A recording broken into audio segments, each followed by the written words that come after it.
শ্রী শ্রী ঠাকুরমা এবং স্বামীজির রাতুল চরণে প্রণাম জানিয়ে শুরু করি।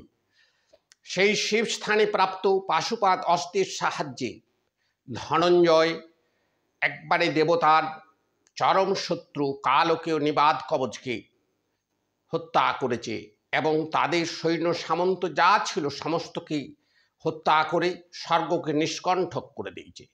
এই এতে স্বর্গে বিজয় উৎসব পালিত হচ্ছে। বিজয় উৎসবের মুখ্য ভূমিকায় একবারে নৃত্যগীতে পটীয়সী উর্বশী নৃত্য করছে। নৃত্য করতে করতে সে অর্জুনের দিকে তাকিয়েছে, অর্জুনও তার দিকে তাকিয়েছে। এই দৃষ্টি বিনিময় বারবার হওয়াতে উর্বশী তাকে কটাক্ষ হেনেছে। ইন্দ্র এটা লক্ষ্য করেছেন।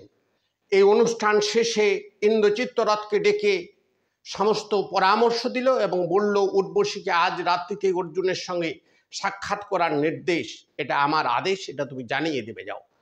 চিত্তরথ বলার সঙ্গে সঙ্গে একে উর্বশী, তার উপর সে একবারে ভয়ঙ্করভাবে সাজগোজ করে ফুলের মালা টালা সব কিছু পরে যে অর্জুনের দ্বারে যে দাঁড়িয়েছে, দ্বার লোকরক্ষীকে বলল, অর্জুনকে ডাকো, আমি দেখা করতে চাই।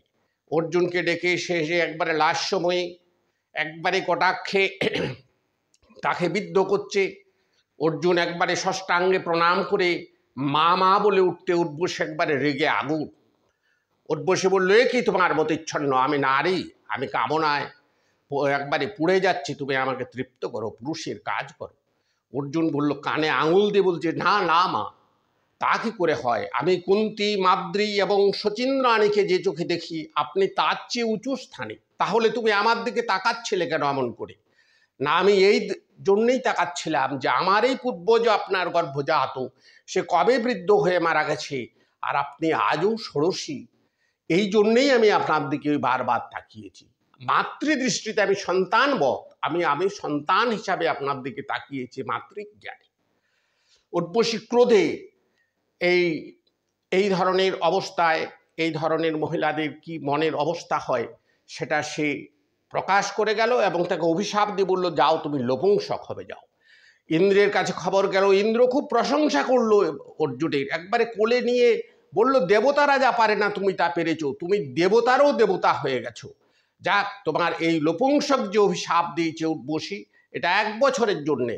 অজ্ঞাতবাসে তুমি নিজেকে লুকাতে পারবে না, এটা তোমার শাপে বর হবে, এটার জন্য তোমার কোনো চিন্তা নেই। এই হলো কৃষ্ণ ভক্তের পরিণাম। কৃষ্ণের জন্যই সব সম্ভব। নমস্কার, সবাই ভালো থাকবেন।